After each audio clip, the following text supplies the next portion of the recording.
आज के वीडियो में हम लोग पढ़ेंगे ज्योग्राफी का चैप्टर 3 और इस चैप्टर का नाम है वेदर एंड क्लाइमेट। तो इस चैप्टर में बेसिकली हमें दो चीज़ें पढ़नी है। पहली चीज़ें है वेदर और दूसरी चीज़ है क्लाइमेट। ओके, तो सबसे पहले तो मैं आपको वेदर क्या होता है और क्लाइमेट क्या होता है उसका डिफरेंस बता देता हूँ, जिससे कि आपको पूरा चैप्टर ना ये बस हेडिंग ही समझ कर आ जाएगा। ठीक है, तो चलो मैं आपको बताता हूँ वेदर का मतलब क्या होता है और क्लाइमेट का मतलब क्या होता है। वेदर वेदर का मतलब होता है मौसम और क्लाइमेट का भी मतलब होता है मौसम। ठीक है, तो वेदर का मतलब होता है मौसम जो कि हर रोज़ चेंज हुए। ठीक है, वो मतलब हर रोज़ चेंज हुए या फिर 1 वीक में चेंज हुए या फिर 2 दिनों में चेंज हुए। तो जो शॉर्ट पीरियड में जो चेंजेस होती है ना मौसम में, उन्हें कहते हैं हम लोग वेदर। और क्लाइमेट क्या होता? क्लाइमेट होता कि एक पार्टिकुलर मौसम जो कि लंबे समय के लिए किसी एरिया में रहे। ठीक है, तो अगर हम एक एग्जांपल लें कि जम्मू कश्मीर से आप क्या समझते हो? जम्मू कश्मीर जब आप मैं बोलता हूँ तो आपके माइंड में आता है ना कि चारों तरफ बर्फ़ होंगी और मतलब बहुत ही ज़्यादा ठंड का मौसम होगा। ये सारी इमेजेस आपके माइंड में आ रहे होंगे जब मैं बोला जम्मू एंड कश्मीर। तो इससे हमें ये पता चलता है कि जम्मू और कश्मीर का जो क्लाइमेट है ना वो ठंड है। ठीक है, और वो 24/7 यानी कि सालों भर वहाँ पर ठंड ही रहती है ऑलमोस्ट। ठीक है, तो क्लाइमेट का मतलब समझ गए, एक जैसा मौसम जो लंबे समय के लिए रहे उसे हम लोग कहते हैं क्लाइमेट। ओके, जम्मू कश्मीर मैंने बोला आप समझ गए होंगे। अगर मैं आपको बोलूँ राजस्थान, तो राजस्थान सुनते ही आपके माइंड में क्या आ रहा होगा? यही ना कि वहाँ पे चारों तरफ डेजर्ट होंगे और सब कुछ सूखा रूखा, सारे चीज़ सूखे रुखे होंगे, रेगिस्तान होंगी। ठीक है, रेत फैले हुए होंगे और गर्मी बहुत होगी, है ना। तो इससे हमें ये पता चलता है कि राजस्थान का जो क्लाइमेट है वो गर्म है और जो जम्मू एंड कश्मीर का क्लाइमेट है वो बहुत ही ज़्यादा ठंड है। ठीक है, आई होप आप क्लाइमेट का मतलब समझ गए। वेयर एज वेदर का मैंने क्या बताया? जो मौसम शॉर्ट पीरियड के लिए रहे उसे कहते हैं हम लोग वेदर। और आप याद कैसे रखोगे? तो आप टीवी में देखते होगे ना, वेदर रिपोर्ट दिखाता है ना कि क्लाइमेट रिपोर्ट दिखाता है ना। टीवी में अगर आप देखते होगे तो उसमें वेदर रिपोर्ट दिखाता है, क्योंकि वेदर रिपोर्ट इसलिए दिखाता है क्योंकि वेदर जो है वो हर एक दिन चेंज होता। क्लियर? तो वेदर हर एक दिन चेंज होता है, इसीलिए वेदर रिपोर्ट दिखाते हैं टीवी पे, ना कि क्लाइमेट रिपोर्ट दिखाते हैं। ठीक है, क्लियर हो गई सारी चीज़ें? चलो एक लास्ट टाइम मैं फिर से समअप कर देता हूँ। वेदर का मतलब होता है मौसम जो कि शॉर्ट पीरियड के लिए रहे किसी एरिया में। ओके, और क्लाइमेट का मतलब होता है मौसम जो कि लंबे पीरियड के लिए रहे किसी एरिया में। ओके, समझ गए आप? क्लियर है? तो अगर आप ये वेदर और क्लाइमेट समझ गए तो आप आधा चैप्टर एवं ही समझ गए। ठीक है, बस अब कुछ कुछ बातें हमें इस चैप्टर में पढ़नी है। ओके, तो चलो अब हम इस चैप्टर को लाइन बाय लाइन पढ़ते हैं। आप अच्छे से देखना पूरे वीडियो को और समझने की कोशिश करना। इन केस अगर कोई डाउट रहे तो आप मुझे कमेंट सेक्शन में कमेंट करके बताना। ठीक है, अब मैं चैप्टर को लाइन बाय लाइन पढ़ना स्टार्ट करता हूँ। It is said that the story of man is also a saga of his struggle against the unpredictability of weather. Over time, man realized that weather phenomena resulted from physical processes in the atmosphere. Today, man has the ability to predict to some extent. तो आज हम इंसान इतने काबिल हो चुके हैं कि हम लोग अनुमान लगा सकते हैं कि वेदर कैसा होगा, the weather, and to make necessity modification in his day to day activities. और मौसम का रुख देखकर हम लोग अपने कामों को डिसाइड करते हैं।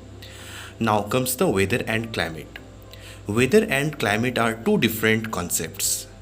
Weather is the physical state of the atmosphere at a given time. In simple terms, it refers to the day-to-day condition of the atmosphere at a definite place at a fixed time. तो weather कहते हैं जो हर एक दिन जो changes हो रहा है ना एटमॉस्फेयर में, उसी को वेदर कहते हैं। Weather influences day-to-day activities such as clothing, farming, mode of transportation, etc. और जो वेदर है वो इन्फ्लुएंस करता है day to day activities like clothing और फार्मिंग, खेती करना, mode of transportation etcetera. The long term average of weather of an area is called the climate. और वेदर जब लंबे समय के लिए एक जैसा रहे तो उसे हम लोग कहते हैं climate. It determines water potential, natural vegetation, cropping patterns, land use, housing and other infrastructure, industrial locations, etc. तो क्लाइमेट देखकर हम ये पता करते हैं कि हमें कौन सा फसल उगानी है, कौन से ज़मीन में रहना है, कैसे घर बनानी है और इंडस्ट्रियल लोकेशन मतलब कहाँ पर सेटअप करना है. ठीक है. अब आता है एलिमेंट्स ऑफ वेदर. तो बेसिकली ना इन दो पैराग्राफ्स में जो मैंने आपको पहले समझाया था ना वेदर एंड क्लाइमेट, बस वही बातें यहाँ पे लिखी गई हैं. Now comes the element of weather कि क्या क्या मिलकर वेदर बनता है. Okay. The earth's surface is warmed by the sun and cooled by rain and winds. हमारा जो अर्थ है वो गर्म होता है सन की वजह से. जब धूप पड़ती है धरती पर तो धरती गर्म होता है. एंड कूल्ड बाय रेन, और जब बारिश होती है तो हमारा धरती जो है वो ठंडा हो जाता है. The energy transformation in atmosphere, ocean, land manifest as weather phenomena and culminate in climate in the long run. Various elements such as temperature, pressure, humidity, etc. give rise to atmospheric variation. तो यहाँ पे कुछ चीज़ें हैं like temperature, pressure, humidity. Humidity का मतलब होता है नमी. नमी का मतलब होता है हवा में कितने वाटर वेपर हैं. ठीक है, उसे कहते हैं नमी. और वाटर वेपर का मतलब क्या? वाटर वेपर का मतलब होता है भाप. ठीक है, जो आप भाप देखते हो ना वो वाटर वेपर होता है. तो ये सारे फैक्टर्स डिपेंड करते हैं कि उस जगह का टेम्परेचर कैसा होगा, यानी कि उस जगह का क्लाइमेट या फिर वेदर कैसा होगा. ठीक है, तो अब हम एक एक करके इनको पढ़ेंगे. तो सबसे पहला है टेम्परेचर. ओके, तो temperature refers to the degree of hotness और कोल्डनेस ऑफ अ एयर. तो टेम्परेचर क्या होता है? टेम्परेचर तो हमें ये न बताता है कि कोई चीज़ कितने गर्म है या कितने ठंडे हैं. तो temperature refers to the degree of hotness और coldness of the air. The temperature of the atmosphere varies not only between day and night but from season to season. For example, summer are hotter than winter. The factor which influence the distribution of temperature across the world are the following. तो यहाँ पर बात कही गई है कि जो temperature रहता है वो एटमॉस्फेयर का वो वैरी करता है, यानी कि वो बदलता है दिन पे दिन. ठीक है, और यहाँ पे लिखा गया है कि समर में जितनी गर्मी होती है उतना ठंड में नहीं होता गर्मी. और इसका फैक्टर क्या है कि क्यों नहीं होता, क्यों ठंड में इतनी हमें ठंड लगती है, हम धूप चाहते हैं, और गर्मी के दिनों में इतनी धूप क्यों होती है, और हमें गर्मी के दिनों में ठंड क्यों मतलब हमें चाहिए होता है बट हमें ठंड नहीं मिलता है. तो ऐसी क्या कारण हो जाती है कि ठंड में हमें ठंड लगता है और गर्मी में हमें गर्मी लगता है. ठीक है, ये चीज़ों को अब हम लोग पढ़ेंगे. ठीक है, तो difference in latitude. Difference in latitude. तो मैं आगे बढ़ूं उससे पहले मैं आपको बताता हूं लैटिट्यूड का मतलब. अगर आपको नहीं पता लैटिट्यूड का मतलब तो आप बस ध्यान से सुनना मेरी बातों को. ठीक है, देखो ये ना हमारा अर्थ है. ठीक है, एक मतलब ये ग्लोब है, रिप्रेजेंट कर रहा है इस पिक्चर में. बस ऐसा हमारा अर्थ होता है. और अर्थ में ना कुछ इमेजिनरी लाइन आते हैं, मतलब ये एक्चुअली में नहीं लाइन होते. हम लोग पढ़ाई करने के लिए ना, ज्योग्राफी पढ़ने के लिए इन लाइंस को पढ़ते हैं. ठीक है, तो देखो ये जो लंबा लंबा वाला लाइन है ना, लंबा लंबा जो खड़ा लाइन है, इसे कहते हैं हम लोग लॉन्गिट्यूड. जब कोई खड़ा होता है तो कितना लंबा लगने लगता है ना, तो वैसे याद रखना है हमें, ये लॉन्गिट्यूड लाइन है. ये लाइंस क्या है? लॉन्गिट्यूड. और अब ये लाइंस देखो, ये सभी क्या है? लेटे हुए लाइंस है. तो इसे हम लोग कहते हैं लैटिट्यूड. क्लियर? खड़े वाले को लॉन्गिट्यूड और जो लेटे हुए लाइंस है उसे कहते हैं हम लोग लैटिट्यूड. ठीक है, तो ये लेटे हुए लाइंस के बारे में क्या पढ़ना है अब हमें वो देखना है चैप्टर में. Difference in latitude. ठीक है, तो temperature decreases with increase in latitude. Temperature जो है वो घटता है जैसे जैसे हम लोग ऊपर जाएंगे या जैसे जैसे हम लोग नीचे जाएंगे ना लैटिट्यूड के, तो टेम्परेचर घटेगा. ठीक है, on either side of the equator. अब ये इक्वेटर क्या है? ठीक है, तो चलो फिर से बताता हूँ अब। तो इक्वेटर क्या होता है वो मैं आपको बताता हूँ। ठीक है, देखो हमारा अर्थ कैसा है, एक फुटबॉल के जैसा है ना। तो अगर आप उस फुटबॉल को पूरा इक्वली बीच से, ठीक है, देखो just like this image, look at this image, ठीक है, ये एक पूरा फुटबॉल के जैसा है। और जब आप इसे पूरा बीचों बीच काटोगे ना, तो उसे कहते हैं इक्वेटर। ठीक है, जो इमेजिनरी लाइन जो अर्थ के पूरे बीचों बीच पार होता ना, उसे कहते हैं हम लोग इक्वेटर। क्लियर है? अर्थ के जो एकदम बीचों बीच लाइन पास होता उसे कहते हैं हम लोग इक्वेटर। और इक्वेटर भी एक कैसा लाइन है, एक लैटिट्यूड है ना, क्योंकि ये लेटा हुआ लाइन है। तो equator is also a latitude line. Okay, तो इक्वेटर क्या होता है समझ गया ना, इक्वेटर अर्थ के बीचों बीच पार होता। Clear? Now come to the chapter. तो यहाँ पे कह रहा है ना, temperature decreases with increase in latitude on either side of the equator. ठीक है, टेम्परेचर जो होता है वो इंक्रीज करता है जैसे जैसे हम लोग इक्वेटर से दूर जाते हैं। तो ठीक है, आइदर साइड, या तो ऊपर या तो नीचे। So this was our equator. और कहा कि इसके अगर हम ऊपर भी जाएंगे ना तो टेम्परेचर डिक्रीज करेगा, और इसके नीचे भी जाएंगे ना तो टेम्परेचर डिक्रीज करेगा। ठीक है, मतलब कि टेम्परेचर घटेगा, ठंड बढ़ेगी जैसे जैसे हम इस इक्वेटर से दूर होएंगे। तो this is due to the spherical shape of the earth and it revolution around the sun. ठीक है, स्पेरिकल का मतलब होता है फुटबॉल के जैसा, स्पेरिकल शेप यानी कि फुटबॉल का शेप। फुटबॉल का शेप कैसा होता है? स्पेरिकल होता है। तो this is due to the spherical shape of the earth and its revolution around the sun. Thus higher the latitude the colder is the place. तो जितने हम ऊपर जाएंगे, लैटिट्यूड जो लेटा हुआ लाइन रहता है, उससे हम जितने भी ऊपर जाएंगे या फिर जितने भी नीचे जाएंगे, तो उसे कहते हैं, क्या होगा कि हमारा टेम्परेचर जो है वो घटेगा, यानी कि ठंड बढ़ेगी। Thus, higher the latitude, the colder is the place. On this basis, the Earth is divided into 5 temperature zone. तो इस हिसाब से ना अर्थ को 5 टेम्परेचर जोन में बांटा गया है। ठीक है, तो इनके नाम हैं, these are the torrid zone. ठीक है, टॉरिड जोन कहाँ होते हैं? Between the Tropic of Cancer and Capricorn. तो ये ट्रॉपिक ऑफ कैंसर क्या होता है और ये ट्रॉपिक ऑफ कैप्रिकॉर्न क्या होता है, तो ये भी मैं आपको बताता हूँ। ठीक है, और फिर the north temperate zone and the southern south temperate zone and the 2 frigid zone. Okay, तो चलो अब मैं आपको ना दिखाता हूँ कि ट्रॉपिक ऑफ कैंसर क्या होता है और ट्रॉपिक ऑफ कैप्रिकॉर्न क्या होता है। Now look at this image carefully. ठीक है, मैंने आपको बताया जो अर्थ को बीचों बीच काटता है उसे क्या कहते हैं? इक्वेटर। ठीक है, फिर आप देखो यहाँ पे आपको दिखा ये वाले जो लाइन है ना, इसे कहते हैं ट्रॉपिक ऑफ कैंसर। ठीक है, ये वाले जो लाइन है इसे कहते हैं ट्रॉपिक ऑफ कैंसर। और इसके नीचे एक लाइन है, देखो ये dot dot dot dot dot dot dot, इसे कहते हैं ट्रॉपिक ऑफ कैप्रिकॉर्न। ठीक है, तो ये हो गया आपका ट्रॉपिक ऑफ कैंसर और नीचे हो गया ट्रॉपिक ऑफ कैप्रिकॉर्न। ठीक है, और जो फ्रिजिड जोन लिखा हुआ था ना, फ्रिजिड जोन का मतलब होता है बहुत ज़्यादा ठंड। तो अभी हमने पढ़ा ना कि जैसे हम लोग लैटिट्यूड जो है उसके अगर हम ऊपर जाएं या फिर नीचे जाएं तो क्या होगा? टेम्परेचर घटेगा, यानी कि ठंड बढ़ेगी। तो ये जो पोल है ना, यहाँ पे बहुत ज़्यादा ठंड है। ठीक है, ये जो नॉर्थ पोल है यहाँ पे बहुत ज़्यादा ठंड है, और इस रीजन को कहते हैं हम लोग फ्रिजिड जोन। ठीक है, हमारे बुक में था ना फ्रिजिड जोन, तो ये है फ्रीडिज जोन। ठीक है, और नीचे है ये इसे भी कहते हैं हम लोग फ्रीडिज जोन। ठीक है, और ये वाले पार्ट को कहते हैं हम लोग आर्टिक सर्कल। ठीक है, ऊपर वाले को बोलते हैं नीचे वाले को बोलते हैं एंटार्क्टिक सर्कल और ऊपर वाले को बोलते हैं आर्टिक सर्कल।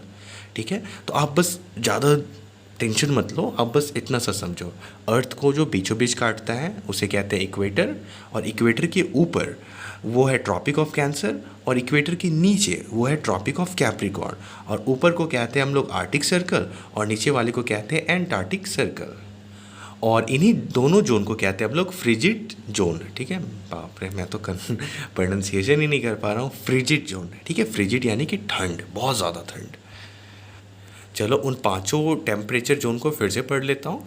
तो है अब द टॉरिड जोन। ठीक है, टॉरिड जोन कहाँ होता है? ट्रॉपिक ऑफ कैंसर और कैप्रिकॉर्न के बीच में होता है टॉरिड जोन। ठीक है, और रुको मैं आपको फिर से एक बार बता देता हूँ टॉरिड जोन क्या होता है। देखो ऊपर हो गया ट्रॉपिक ऑफ कैंसर, नीचे हो गया ट्रॉपिक ऑफ कैप्रिकॉर्न, ठीक है। तो इन दोनों लाइंस के जो बीच में जितने भी एरिया है ना, उसे ही कहते हैं हम लोग टोरिड जोन। क्लियर है? ट्रॉपिक ऑफ कैंसर से लेके ट्रॉपिक ऑफ कैप्रिकॉर्न के बीच में जितने भी एरिया है ना, उसे कहते हैं हम लोग टॉरिड जोन। क्लियर? और उसके बाद है torrid zone between the Tropic of Cancer and Capricorn, फिर है the north temperate zone and the south temperate zone and the two frigid zone. तो फ्रिजिड जोन क्या है वो बता दिया। और देखो फ्रिजिड जोन के ऊपर जो ट्रॉपिक ऑफ कैप्रिकॉर्न है, ठीक है, और ट्रॉपिक ऑफ कैंसर जो है, उसके बीच के एरिया को कहते हैं टेम्परेट जोन, ठीक है। और टेम्परेट जोन में बहुत ज़्यादा, क्या मैं बोलूँ कि मतलब फॉरेस्ट होता है, ठीक है, बहुत ज़्यादा वहाँ पे पेड़ पौधे उगते हैं। इसके पीछे का रीज़न मैं बता दूंगा आगे या फिर किसी और वीडियो में, बट इतना सा आप रखो कि जो टेम्परेट जोन होता है ना, वहाँ पे बहुत ज़्यादा फॉरेस्ट होती हैं। हाँ, तो आप देखो, ठीक है, ये एंटार्क्टिक सर्कल और ट्रॉपिक ऑफ कैप्रिकॉर्न के बीच में इसे ही कहते हैं हम लोग इसे ही कहते हैं टेम्परेट जोन। Okay, clear? अब देखो ट्रॉपिक ऑफ कैप्रिकॉर्न और ट्रॉपिक ऑफ कैंसर के बीच को बोलते हैं ट्रॉपिकल जोन। क्लियर? और ट्रॉपिक ऑफ कैप्रिकॉर्न और ये जो आर्टिक सर्कल है, इसके बीच के में बोलते हैं टेम्परेट जोन। ऊपर है तो नॉर्थ टेम्परेट जोन और नीचे है तो साउथ, ठीक है। और फिर ये है फ्रिजिड जोन, और ये भी क्या है? Frigid zone. तो दो फ्रिजिड जोन होते हैं। आई होप क्लियर हो गया होगा कि ट्रॉपिक ऑफ कैंसर किसे कहते हैं, टोरिड जोन किसे कहते हैं, नॉर्थ टेम्परेट जोन किसे कहते हैं, साउथ टेम्परेट जोन किसे कहते हैं, और फ्रीजिड जोन किसे कहते हैं। आई होप सो क्लियर हो गया ना क्लियर? ठीक है, तो इसी पे यह डिपेंड करता है टेम्परेचर। ओके, कि हम जितना इक्वेटर से ऊपर रहेंगे ना, मतलब हमारे जो सन है वो इक्वेटर से जितना ऊपर रहेगा, मतलब जितने ऊपर जाएंगे हम लोग इक्वेटर से या फिर नीचे जाएंगे इक्वेटर से, तो जो टेम्परेचर है वो कम होगी। क्लियर? चलो आगे बढ़ता हूँ। The sun rays which fall over the torrid zone travel short distance and heat up a smaller surface area landing to higher temperature. Beyond the torrid zone, sun's ray travel long distance. The sun ray fall in an slanting position and heat up a large area. This is because of the inclined axis and revolution of the earth on its axis. तो अगर आपको आज से पहले लगता था ना कि अर्थ हम लोग का स्ट्रेट है, 90 डिग्री पे है, तो ऐसा नहीं है। अर्थ जो है ना वो झुका हुआ है 23, मतलब 23.5 डिग्री में झुका हुआ है वो। Most of the heat is absorb by cloud. और जो सन से जो गर्मी पड़ती है ना अर्थ पे, तो ज़्यादातर जो गर्मी है ना वो बादल सोख लेते हैं। Absorb by the cloud and water vapour और reflected back by dust particles, या फिर मतलब जो डस्ट पार्टिकल है उनमें टकराकर गर्मी वापस चले जाते हैं। Thus there is a fall in temperature as we are move towards the poles. तो हम लोग जैसे पोल की तरफ बढ़ते हैं ना, पोल कहाँ? तो पोल यहाँ देखो, ऊपर को बोलते हैं नॉर्थ पोल, ऊपर वाले को नॉर्थ पोल, नीचे वाले को साउथ पोल। तो जैसे ही हम लोग इक्वेटर से या तो नीचे जाएंगे या तो ऊपर जाएंगे, तो टेम्परेचर क्या होगा? घटेगा। और जो पोल होता है ना, इसे कहते हैं आर्टिक पोल, इसे कहते हैं एंटार्क्टिका, ठीक है, एंटार्क्टिक पोल। तो यहाँ पे बहुत ज़्यादा ठंड होती है। क्लियर? और सबसे ज़्यादा कहाँ गर्मी होती है? इक्वेटर पे, ठीक है। और जो अफ्रीका जो है ना कंटिनेंट, वो इक्वेटर पे ही बसा है, इसीलिए अफ्रीका के लोग एकदम काले होते हैं ना, बहुत ज़्यादा डार्क। तो रीज़न पता चल गया ना आज कि अफ्रीका के लोग काले इसलिए होते क्योंकि वे इक्वेटर पे रहते हैं और इक्वेटर पे धूप बहुत ज़्यादा पड़ती है, ठीक है। और जो यूरोपियन कंट्रीज़ है लाइक इंग्लैंड हुए, वहाँ के लोग गोरे क्यों होते हैं? क्योंकि वहाँ पे जो है ना धूप बहुत ज़्यादा होता ही नहीं, ठीक है, बहुत कम होता है और ठंड रहता है टेम्परेचर। और आप देखो इंडिया में सांवले लोग होते हैं, ना तो ज़्यादा गोरे होते हैं ना तो ज़्यादा काले होते हैं। तो इंडिया जो है ना वो ट्रॉपिक ऑफ कैंसर पे है, ठीक है, ट्रॉपिक ऑफ कैंसर पे इंडिया है। तो इसीलिए धूप जो है कुछ पार्ट में, साउथ के पार्ट में लगते हैं, इसीलिए तमिलनाडु, केरल और कर्नाटका के लोग होते हैं वो थोड़े से डार्क होते हैं। बट अगर आप कश्मीर के लोगों को देखोगे तो वो सब गोरे होते हैं, ठीक है ना। तो क्यों होते हैं अब आपको रीज़न पता चल गया? चलो वेरी गुड, मैं उम्मीद करता हूँ कि आपको रीज़न पता चल गया होगा कि गोरे क्यों होते हैं। और ये एक बात और पता चल गई होगी कि डिफरेंस इन लैटिट्यूड, कि लैटिट्यूड में जब हम ऊपर जाएंगे या नीचे जाएंगे तो टेम्परेचर घटेगी। ये बात भी आपको क्लियर हो गया होगा, ठीक है। अब आता है एल्टीट्यूड, ठीक है। एल्टीट्यूड का मतलब होता है, सिंपली मतलब होता है हाइट, ठीक है, ऊंचाई को क्या कहते हैं? एल्टीट्यूड। क्लियर है? तो altitude, the height of a place above mean sea level is known as altitude. The higher the altitude the lower the temperature. तो हम जितने ऊपर जाएंगे ना तो टेम्परेचर उतना घटेगा। Now next point is distance from the sun, sorry distance from the sea. Okay, sea यानी कि समुद्र से आपका एरिया कितना दूरी पे है, तो उस पर भी टेम्परेचर डिपेंड करेगा। The area closer to the sea have lower daily and annual ranges of temperature. So here the people enjoy equable temperature whereas people living away from the sea experience extreme temperature। तो जो समुद्र के किनारे जो भी शहर होते होंगे ना, अगर आई होप आप जो भी ये वीडियो देख रहे होंगे तो आप में भी बहुत लोगों का घर जो होगा वो समुद्र के किनारे होगा। समुद्र के किनारे मतलब कि आपका शहर समुद्र के किनारे होगा, ठीक है, लाइक महाराष्ट्र, उड़ीसा, कोलकाता, ठीक है। तो वहाँ का जो टेम्परेचर है ना, तो वहाँ टेम्परेचर मॉडरेट रहता, मतलब ओके ओके, ठंड भी उतना नहीं पड़ती, गर्म भी उतना नहीं पड़ती। बट अगर आपका घर समुद्र से काफ़ी दूर में होगा, आप दिल्ली में रहते होंगे, यूपी में रहते होंगे, आरा में रहते होंगे, यानी कि बिहार में रहते होंगे या झारखंड में रहते होंगे, तो वहाँ पर टेम्परेचर ना या तो बहुत ज़्यादा वहाँ गर्मी पड़ती होंगी या तो बहुत ज़्यादा ठंड होती होंगी, है ना। तो यही यहाँ पे लिखा गया है डिस्टेंस फ्रॉम द सन। आप मुझे कमेंट करके बताना कि आप कहाँ से हो, ठीक है, और वहाँ पे टेम्परेचर कैसी होती है, मुझे बहुत अच्छा लगेगा सुन के। ठीक है, so here the people enjoy equable temperature whereas people living away from the sea experience extreme of temperature. For example summer are hotter in Delhi than in Mumbai. तो दिल्ली में जो गर्मी पड़ती है ना वो इतनी पड़ती है कि क्या मैं बताऊँ, ठीक है। तो मैं तो आज तक कभी दिल्ली गया ही नहीं, ठीक है। अगर आप गए हो गर्मी में दिल्ली तो आप भी मुझे कमेंट में बताना कि वहाँ पे कैसा होता है गर्मी में टेम्परेचर, ठीक है। तो यहाँ पे लिखा गया है कि गर्मी के दिनों में ना मुंबई में ठीक ठाक टेम्परेचर रहेगा, पर जो दिल्ली है ना वहाँ पे बहुत ज़्यादा गर्मी पड़ेगी। नाउ ओशन करेंट, ठीक है, उसके बाद हम लोग विंड पढ़ेंगे, फिर नेचुरल वेजिटेशन यानी कि पेड़ पौधे, फिर एटमॉस्फेरिक प्रेशर। तो ये सभी बातों को हम पढ़ेंगे, बट पढ़ेंगे हम लोग नेक्स्ट वीडियो में, ठीक है। तो अगर आप मुझे सुन रहे हो यहाँ तक और आपको पार्ट 2 भी मेरे से पढ़ना है तो नीचे ना एक व्हाट्सएप नंबर दिया गया है, आप वहाँ जाकर मुझसे कांटेक्ट करना, फिर मैं आपको पार्ट 2 वीडियो प्रोवाइड कर दूँगा, ठीक है। तो आज की वीडियो में मैं यहीं तक रखता हूँ, मैं कंटिन्यू करूँगा नेक्स्ट पार्ट में अब, ठीक है। अगर आप बहुत ज़्यादा इंटरेस्टेड हो मेरे वीडियोस के लिए तो आप मुझे व्हाट्सएप पे मैसेज कर देना, then I will provide you the video. So thank you so much for watching this video. अगर आप यहाँ तक देख रहे हो तो मैं मिलता हूँ अब आपसे पार्ट 2 में।